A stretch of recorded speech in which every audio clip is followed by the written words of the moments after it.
Here's the hottest game out right now, and it's just a demo.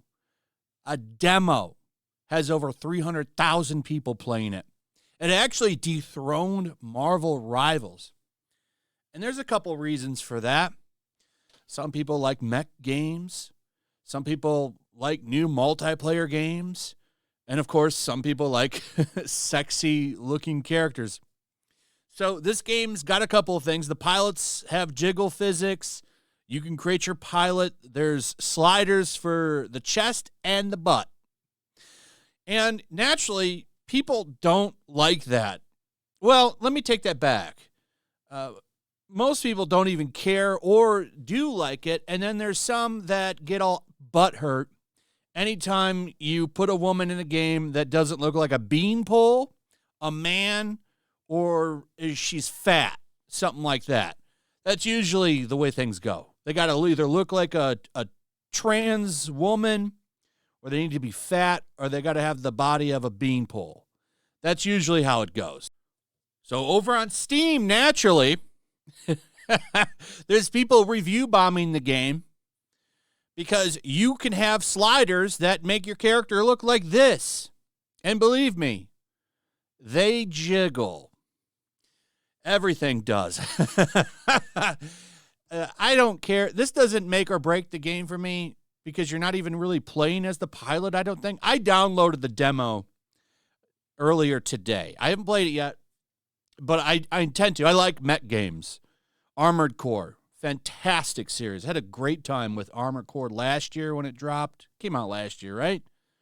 Anyway, it's a great game. So I'm all in on mech stuff. There was a beta, I guess, over the summer, was also super popular. But we're getting closer to the release of this game. I think it's going to be free to play.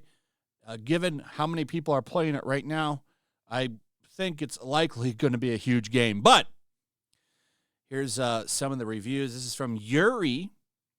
Has reviewed 445 products. Oh, no, 445 products that account 3 reviews. Sorry. So this is one of the 3 reviews out there that this person has managed to make. The character creator. You can pick how big, how perky, and how far apart your boobs are. How big, how perky, and how far apart your butt cheeks are. There is a separate slider for thigh thickness and width.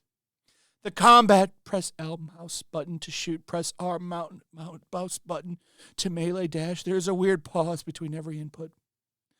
There is absolutely no illusion about what this game wants to be and who its target audience is.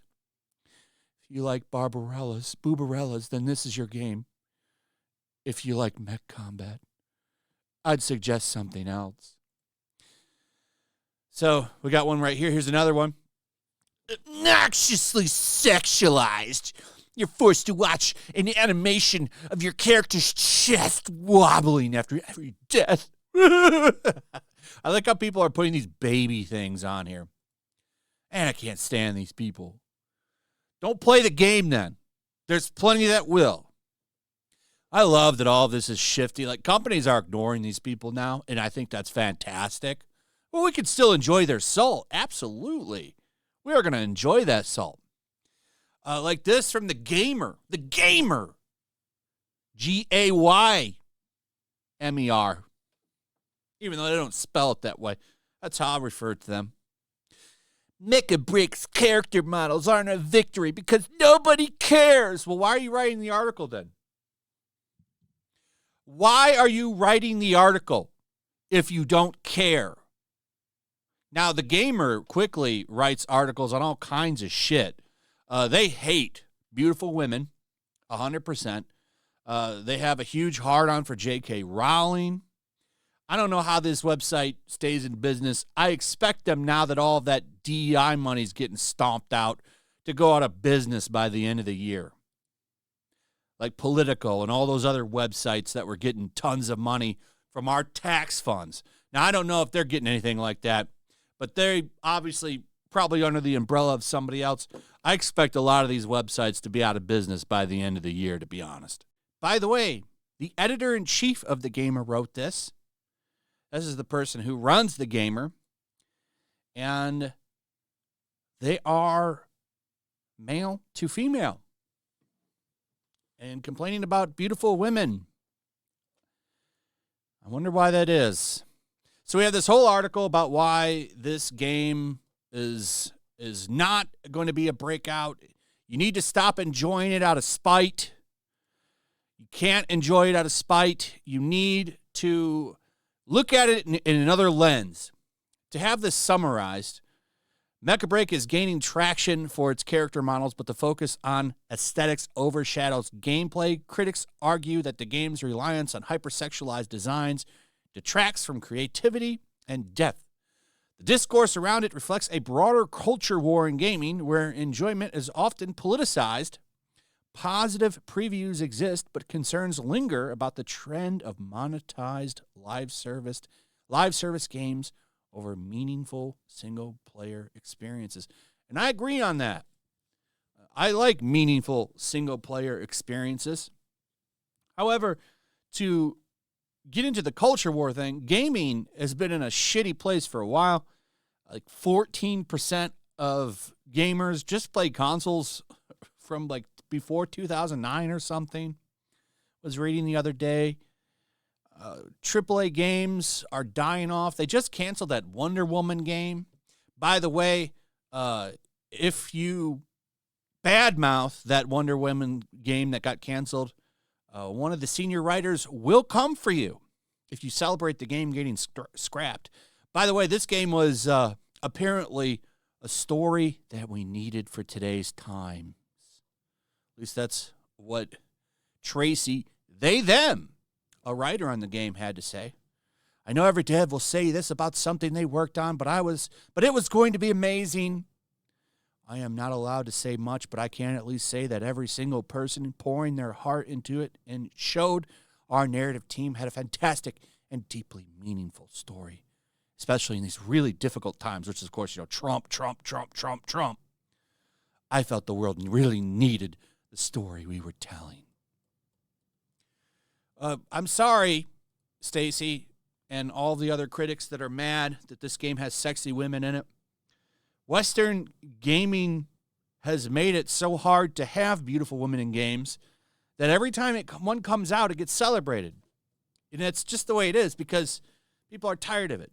The best example of how bad things got was that change from Mary Jane Watson from the first Spider-Man, who I thought looked fine other than she had a washboard ass. They should have put a little more cake there. The change from that one to the one that was in Spider-Man 2 was like mind-blowingly bad. They literally turned her into a trans woman.